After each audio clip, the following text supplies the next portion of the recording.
Hey, everybody, welcome. Thanks for joining me, one of the most censored comedians in the country. Thanks for being here. I got a lot for you today. Oh man, do we got a lot? I got stuff on how the United States is altering the weather, which sucks because it's like I got to admit that the crazy guy who you run into at the party who's got one eye pointing that way and one eye pointing that way, he's right. Shit. It's always that guy, man. He's always like 3 years later, you're like, holy crap, he was right. Like 20 years ago, that was the guy who was like, dude, they're listening to our phones. They know what you're saying on your phone. And everybody was like, right. Tone it down a little, okay? Why do you have 14 crab cakes on your napkin there? That's a little weird. I don't know why you're even at this cocktail party. But then 20 years later, you're like, oh, shit. Then Snowden reveals, oh, fuck, he was right. Anyway, I got that for you. I'm going to play a clip of RFK Jr., some more stuff he's saying that is very inconvenient to the Democratic Party, although really to the ruling elite as a whole. I'm going to show you the results of a poll I had on Twitter there. I got a new episode of Most Censored News for you on who it is that profited the most from the war in Afghanistan, the 20-year war in Afghanistan. We're still finding out who the biggest profiteers, who the biggest thieves, who the biggest con artists were in that whole escapade, that whole devastating catastrophe. Anyway, I'm going to bring you all that, but let's start out with the fact that the U.S. is altering the weather, and it's not a secret. This is not hidden. So I'm going to play, this is from ABC News, and I'll tear apart some of their hilarious propaganda as we go, even if that's not the main point. But, you got to do that. You got to throw in a little of that. Please, by the way, hit subscribe, hit thumbs up. When you hit subscribe, they won't actually tell you. If you're on YouTube or Facebook, they won't tell you when I put out videos, but do it anyway. Maybe it helps me fight the algorithm a little. It does nothing. I mean, it does. It helps the algorithm a little bit, but it does not. They're not going to like email you and be like, Lee Camp has a new video. No, I've been shadow banned forever. Oh, by the way, this is kind of, I wasn't even going to cover this, but because most of you know. But anyway, they have removed the Russian affiliated tag on all of Twitter, the Chinese media affiliated tag on all the Twitter accounts. And I had never they did do that on the Redacted Tonight Twitter channel, but Twitter page, but they had never done it to my personal Twitter page. Thank goodness. But I have friends and colleagues like George Galloway, who actually technically never worked at RT. They just leased his show. So he was never at RT, and yet still it said Russian affiliated media across his page. So there's a couple of reasons they might have done that, take away that tag right at the top. One is that they just recently, under Elon Musk, they just recently added it to the U.S. government-affiliated sites like NPR and PBS and all those. So all those said U.S.-backed media or whatever. So that's one reason. They maybe the United States, all of our Voice of America, all of our propaganda networks were like, let's get rid of them all. We don't really want them there. This is looking kind of bad. But I also actually think it may be more so because of George Galloway's lawsuits. George Galloway has a lawsuit against Twitter for putting that designation on his account. And that lawsuit has been ongoing. And if he were to win that lawsuit, which it looked like he could, then Twitter might owe money to everybody who's been labeled with these bullshit labels.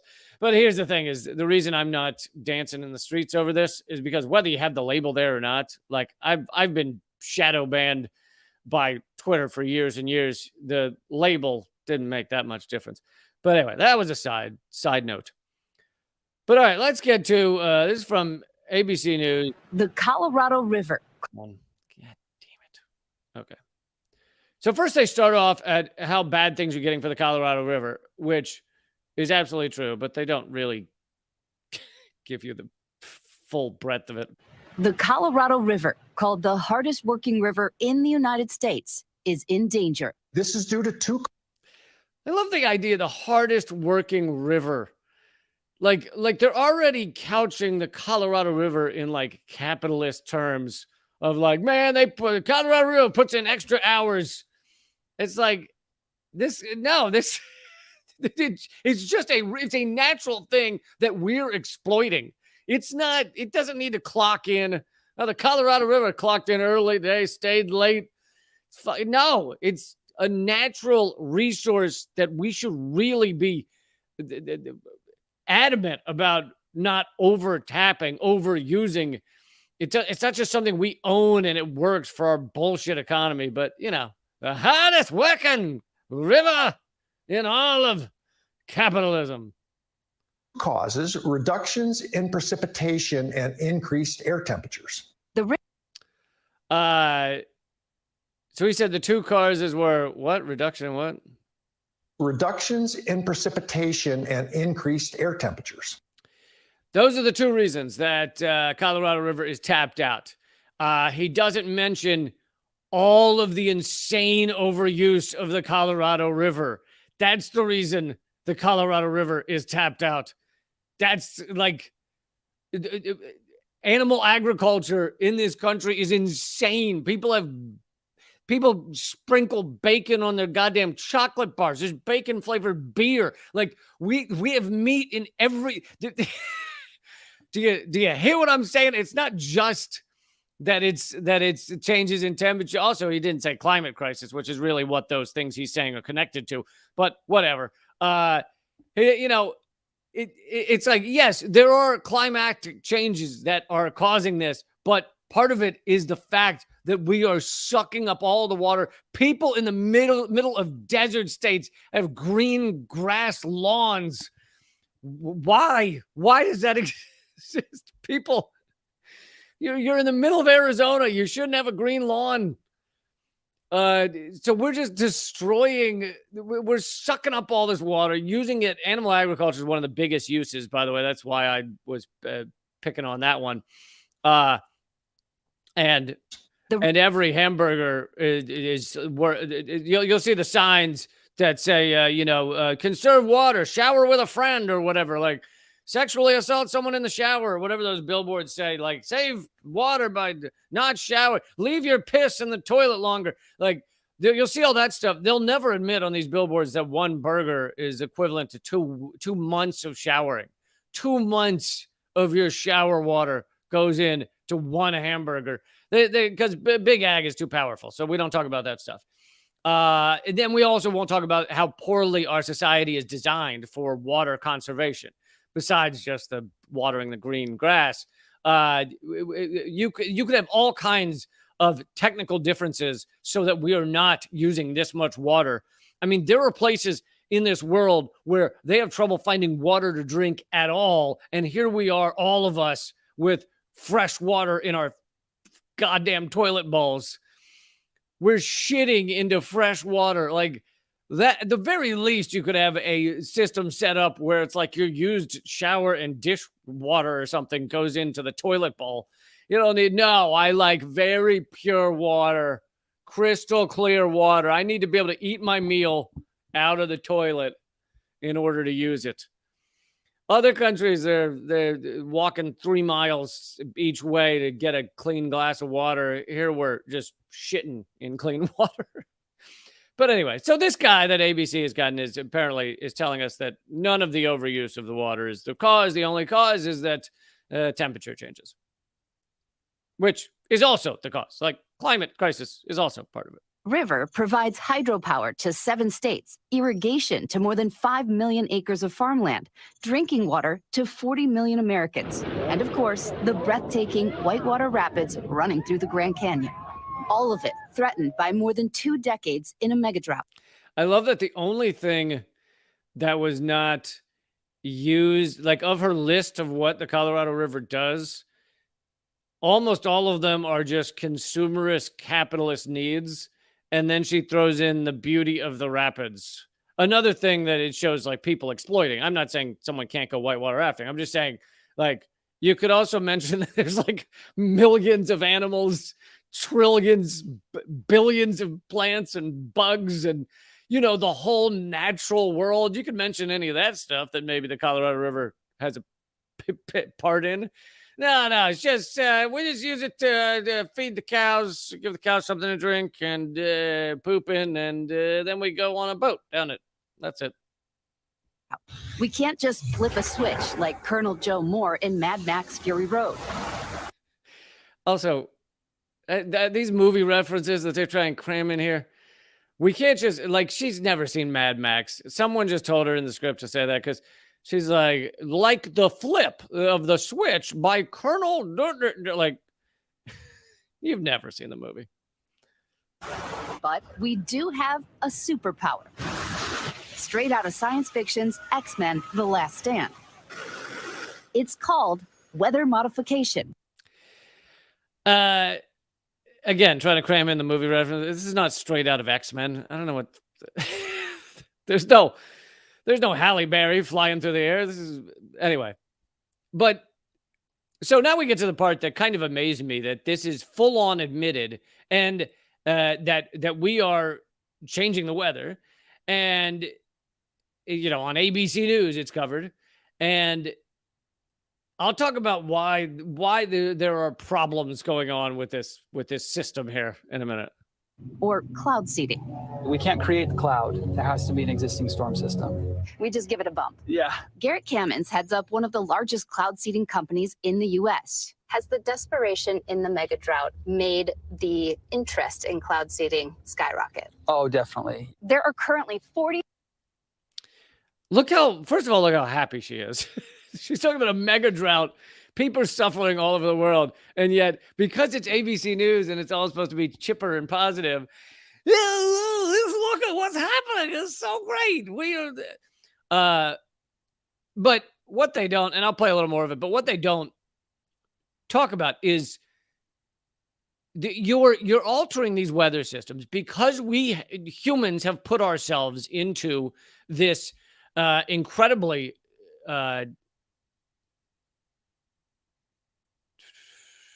thanks for the donation, Ross. Put us into an incredibly difficult situation where we've got a climate crisis, where mega drought, as she mentioned, although she did it with a smile on her face. And, it's a tiny number of corporations that are causing most of the global emissions. Something like 100 corporations cause 70% of all global emissions. The U.S. military is the largest organization in terms of global emissions. The amount of, if we were to end the massive industrial animal agriculture, that would go a long way to changing a lot of this. Biden just put the Italy-sized portion of the Gulf of Mexico up to oil auction. Just insane shit going on. And here she is saying, but we could make these clouds rain. But the other problem with this is, of course, when you make a cloud system rain, if you succeed, then that rain is not in those clouds for where it was going to naturally land.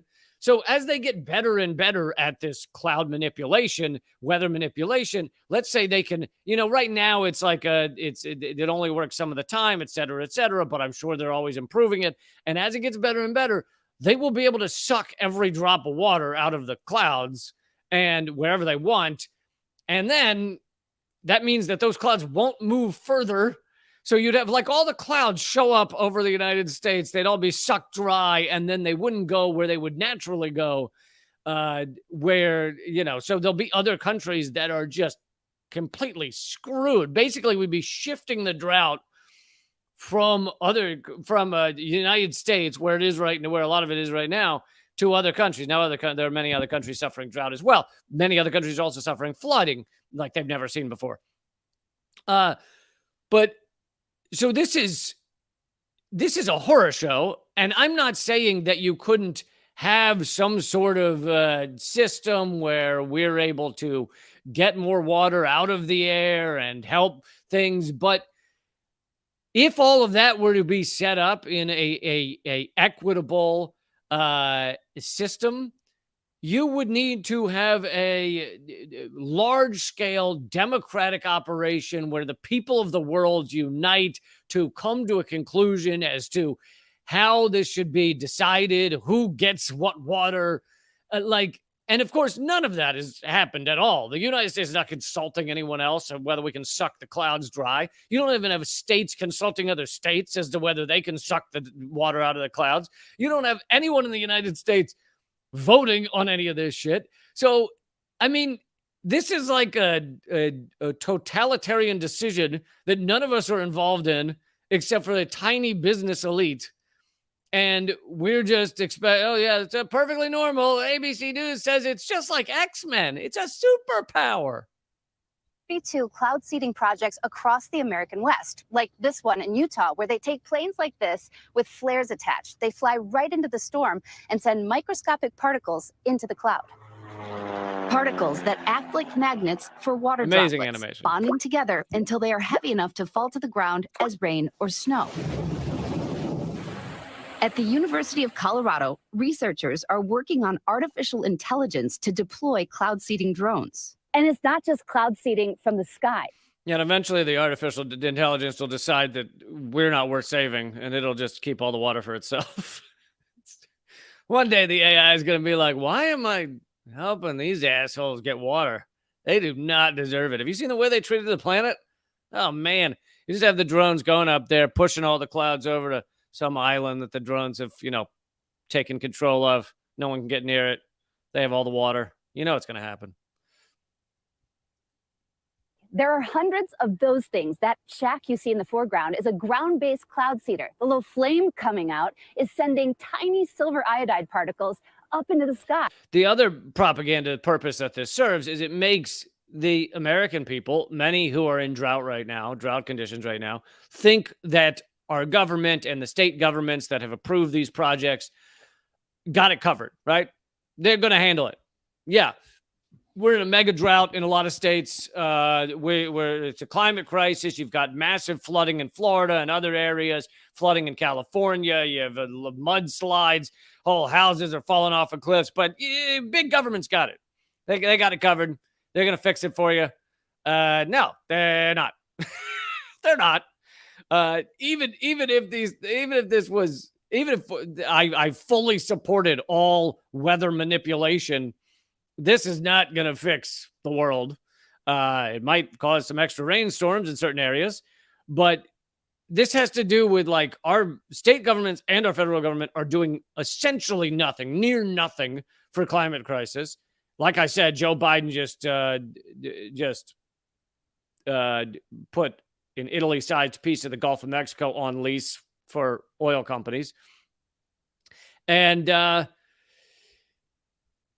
yet this piece is meant to make the average American that sits at home and watches ABC News and sees a smile on that woman's face and thinks, well, then things must be fine. It's meant to make them think that everything is okay. It's going to be all right. They're going to fix it. They got these planes with flares attached to them. When a storm comes through, they go up to 2,000 feet above our head, into the storm, up those mountains, and make more snow than it naturally would. Well, cloud seeding has been helping get every last drop out of some of the driest years on record. This past winter, She just said they're getting every last drop out of it, which is, A, it's not true, but B, it's fucked up. If it were true, it'd be very fucked up. They're just sucking every last drop out of the skies, and then those clouds don't exist anymore to go on to other parts of the world. So that's fun. Mother Nature came through. The Southern Rockies, which feed the Colorado River, got more than 4 times their average snow. Cloud seeding is most successful in wet years, so this was a huge winter for them. They actually stopped early because Mother Nature was giving up so much. Now, studies have shown that the environmental impacts from the silver iodide, on the current scale, there are no impacts. So one thing is she says on the current scale, which obviously they're probably always looking to build this up to a larger and larger scale. So you can't just write it off as, on the current scale, it's fine. But secondly, she says no environmental impacts. It's quite possible that the studies she's referring to are the actual impacts of the whatever it was, iodine that is released in the cloud. So she may be saying that there's no environmental impact of those chemicals or, of those microscopic particles. But that doesn't mean there's no environmental impact of taking rain away from the place that the clouds were headed.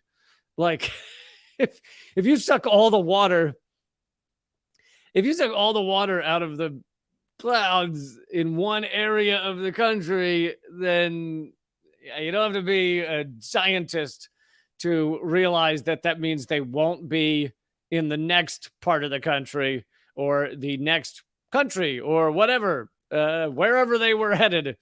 So it's like, yeah, as these things continue to grow, if they're having success with this, which she's saying they're saying they are, then these activities will grow and grow and grow until unless there's some kind of regulation to stop weather manipulation. But as you can imagine, the inverted totalitarian system, the corporate rule, will not allow for regulation over this type of thing. Instead, if it gets better and better, and they are able to cause more and more of the water to fall where they want it to prematurely ejaculate, if you will, then prematurely precipitate. There you go. Then they'll do it. They're like, it's beneficial to corporate America. It's beneficial to those states. It's beneficial to the economy to suck all the rain out of the sky. So it'll just keep getting bigger and bigger, and they won't actually care whether it's harming other areas of the world, other parts of the world. Anyway, but I love how she just throws in that at the end, yeah, like, so far there's no environmental ramifications at all. I'm sucking all the rain out of the clouds. It's fine. I don't think it's fine. So this is not new. This is from an article in Guardian from 2 years ago. U.S. states embrace cloud seeding to try and conquer drought. And it goes into the mega drought and how states are now, manipulating the weather. That's the Guardian 2 years ago. But the U.S. government's efforts to cloud seed and manipulate weather patterns go back much further than that. This is 1972, May 1972, from the United States Central Accounting Office. This is in response to your request for certain background information on cloud seeding. Review conducted by various federal departments. Several federal agencies support weather modification programs, which involve cloud seeding activities. So that says it goes the way they're phrasing it there, and this is in the 1970s. They just support weather modification in general. Cloud seeding happens to be one type of that, but this is saying many government agencies, federal agencies, support weather modification. Major research programs include precipitation modification, fog and cloud modification, hail suppression, and lightning and hurricane modification. So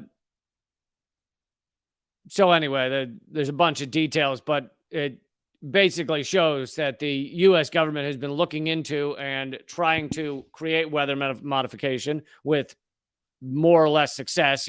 Back then, far less. Nowadays, more.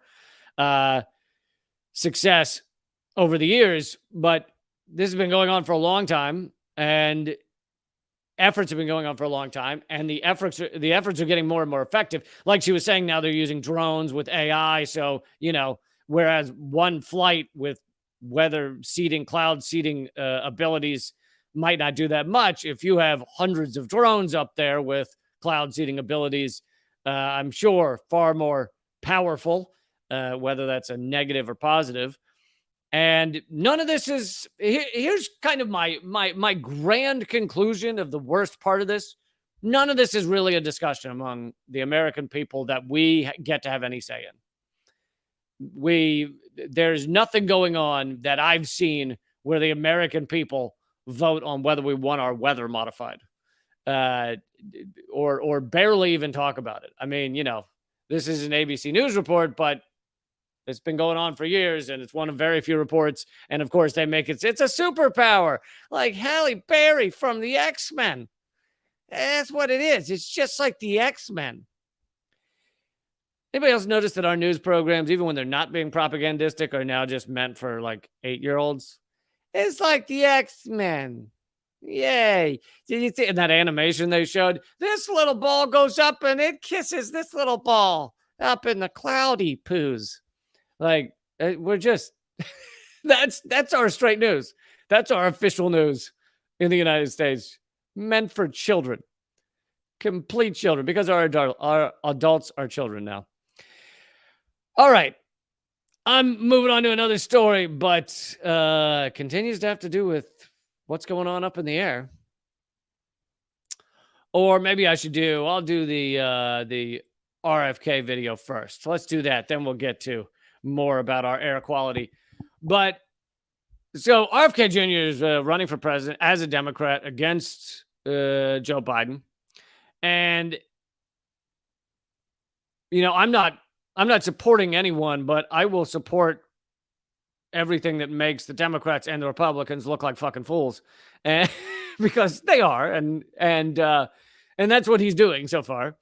And I know everybody wants to make him just about vaccines, but he actually talks about a lot of other things that may or may not be important. If you think they're important, then maybe you might want to listen to them. But you know, there will be these endless attacks against him that all just focus on vaccines. But I'm going to show you a clip here that's he's saying some pretty important stuff, and the Democratic apparatus. I mean, he's primarying against Joe Biden. The Democratic apparatus has got to be shitting their pants right now that you have the name Kennedy going up against Joe Biden and actually calling out all of the things that you cannot speak about, or many of the things that you cannot speak about in these parties, in mainly both of the mainstream parties, both of the corporate sold out piece of garbage parties. But anyway, let's watch a little of this, and I'll just comment as we go.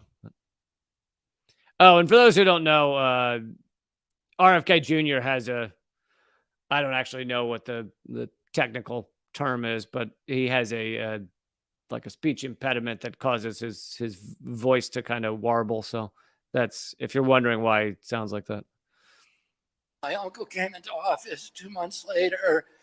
He was fighting his intelligence apparatus, his military, because they wanted to invade. If anyone doesn't know, when he says my uncle, obviously he means JFK, John F. Kennedy. They wanted to do the Bay of Pigs. He was totally against it, and he let them roll over him. And in the middle of the Bay of Pigs, he realized they were lying to him, and he realized the function of the intelligence agencies had become to provide the military-industrial complex with a constant pipeline of war. And he came out during the middle of the night during the Bay of Pigs catastrophe, and he said, I want to take the CIA. Alan Dulles had lied to him, Charles Cabell, Richard Bissell, Louis Lemitzer, Curtis LeMay had all lied to him through their teeth. And he said, I want to take the CIA and shatter it into 1,000 pieces and scatter it to the winds. So this is a very important history that a lot of people don't know. JFK turned against the CIA. He did not come into office as a dove or anything, but he did not want to invade Cuba. Cuba, as most of you know, had a revolution. They had thrown off their capitalist chains. The U.S. was horrified that a country so close to capitalist America could get rid of capitalism, and furious. So he did sign off on the Bay of Pigs, the initial Bay of Pigs invasion, which was training these people in Florida and sending them back into Cuba, their home country. They wanted to basically undo Cuba's revolution. So the U.S. helped them do that, but it was not technically, it's kind of like the proxy war in Ukraine. It was not technically the U.S. invading Cuba.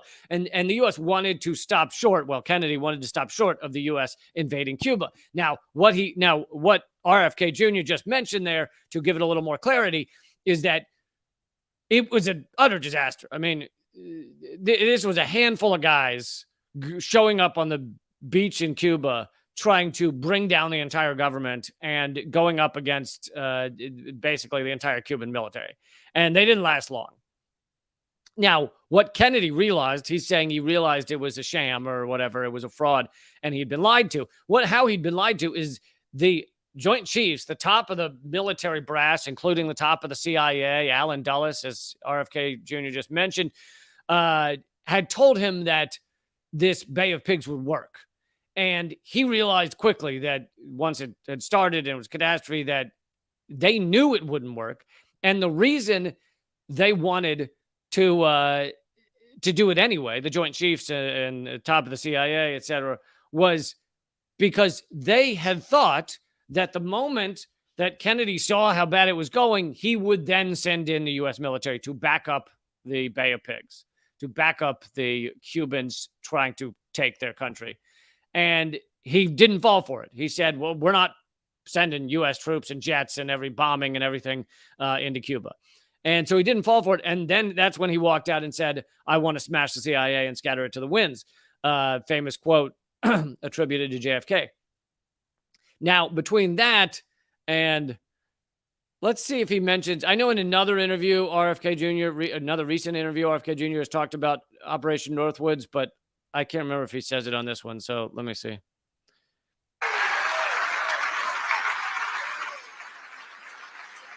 And, George W. Bush. Okay. I'll play that. I'll play the rest in a second, but he doesn't get into Operation Northwoods, but he did in a different interview. Operation Northwoods was top of the Joint Chiefs, everything, had come up with this plan to commit false flags.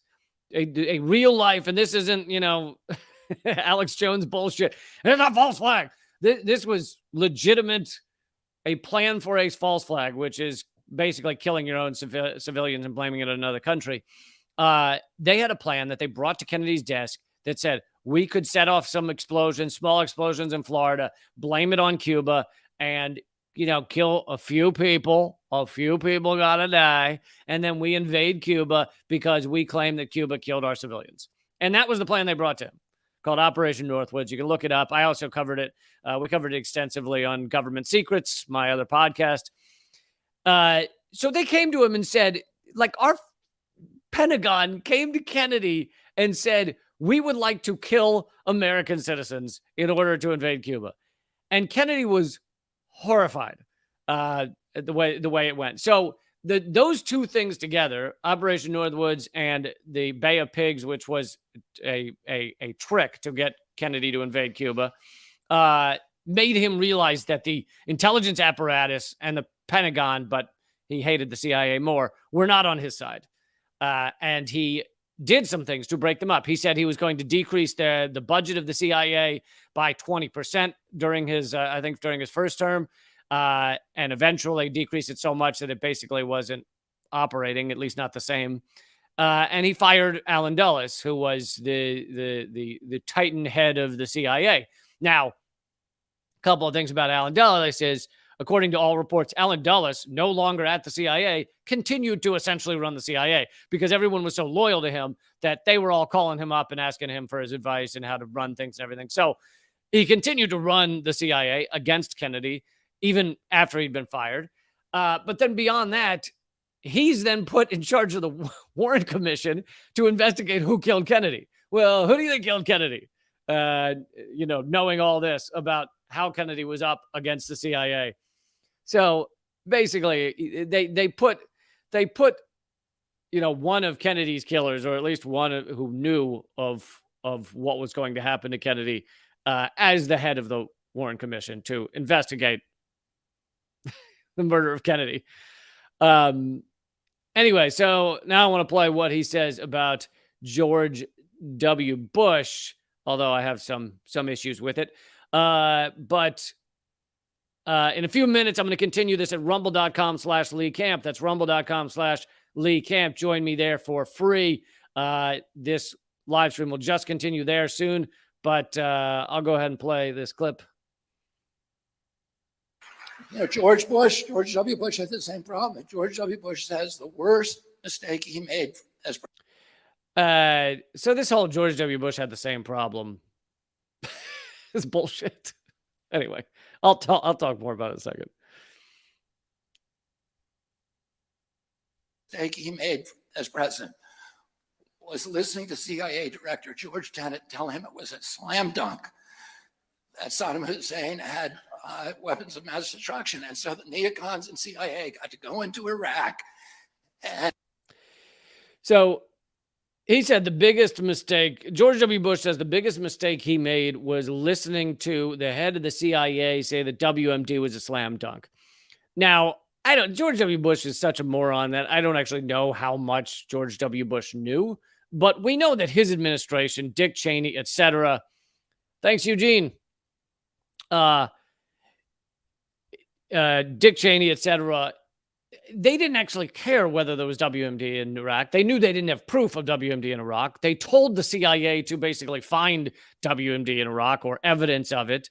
And they didn't care. They wanted to destroy Iraq because it was outside of the petrodollar. It was outside of the U.S. as the global reserve currency. And it was a powerful country in the Middle East, in oil country, you know, one of the main oil producers in the world in that region that was setting an example to other countries in that region that you could be outside the petrodollar. And to the ruling elite in the United States, that was a existential threat, as was Gaddafi doing the same thing, as was Syria. And so, you know, George W. Bush was basically doing what Cheney told him to. But the idea that, I don't know, I think RFK is correctly quoting George W. Bush, but I think George W. Bush is full of shit. I think he and the whole administration they knew there was no WMD in Iraq, and they didn't care. Both. They didn't care that it was there. They didn't care that it wasn't there. They didn't care that there wasn't real evidence. They knew there wasn't there, that the inspectors hadn't found anything, but they just wanted a reason. They said within a day of 9/11 that they were going into Iraq. That was they knew. So this idea that George W. Bush was just flummoxed by the CIA. Oh God, they got me again. I don't buy it. And throw out and do regime change. And we got now we've spent $8 trillion. And what do we get for that $8 trillion? Nothing. Worse than nothing. Well, so actually they got what they wanted, right? Now he means what do the American people get for it? Nothing. But in terms of what the ruling elite in the United States got for it, they got what they wanted, which was to create a failed state or a puppet state, a vassal state, which Iraq is close enough to a vassal state. It's kind of a vassal failed state. But to create a puppet situation in Iraq so that you would know the United States, the U.S. empire would no longer have the threat of a major oil Middle East country being outside the petrodollar. And, you know, one of the earliest things that the new Iraqi government did was go back into the petrodollar fold. You know, one of the best examples of this was in Libya, when the U.S. tells NATO and convinces NATO that Libya and Gaddafi needs to be destroyed. Before there was even a government in Libya, like there wasn't even, it was like there were rebels and things, and there was just fighting and warring factions and all this shit. In the middle of that, like the moment Gaddafi was no longer running the show, they immediately created a new central bank for Libya that was connected to the global central banking system. That was step one, because that was the main goal that the U.S. and NATO were going after. So anyway, but in terms of what the American people are told by liberals, we got nothing out of Iraq, right? We didn't. We also didn't steal their oil. A lot of people think that the U.S. went into Iraq for oil. We didn't steal much oil from Iraq. In fact, Trump, who was terrible at keeping these things secret correctly, said we didn't steal the oil in Iraq. Why didn't we take the oil? He said if I'd been president, we would have kept the oil. So, a lot of people think we just went into Iraq for oil, but we didn't really take much oil from Iraq. Iraq is now much worse off than it was when we went in there. We killed more Iraqis than Saddam Hussein ever did. We may have killed 1 million Iraqis. Nobody knows the number. And he's correct that the estimate is 1 million Iraqis. I mean, they continue to die today thanks to depleted uranium and other destructions of their other forms of destruction of their infrastructure. But so it's 1 million Iraqis plus 5 million in other countries involved in the global war on terror, including Afghanistan, Syria, Libya, Yemen. So all told, it's 6 million almost entirely innocent people dying in our global war on terror. It is an incoherent country today with where Shia death squads are fighting with Sunni death squads in the street. The government is corrupt. The police are corrupt. We created ISIS. We drove. Government is corrupt and police are corrupt. Same here, though. I don't know if we can really be critical of that. By the way, I'm going to wrap this up at rumble.com/Lee Camp. I also have other stories I'm bringing to you as well. So join me at rumble.com/Lee Camp. But I'm going to keep playing this clip from RFK Jr. We're going to get into more of it. And become a member at leecamp.net, and you get my my new book, Dangerous Ideas, for free. Actually, in a few minutes, I'm going to go through some of what's in Dangerous Ideas. I think you'll really enjoy that as well. But all right, join me at rumble.com/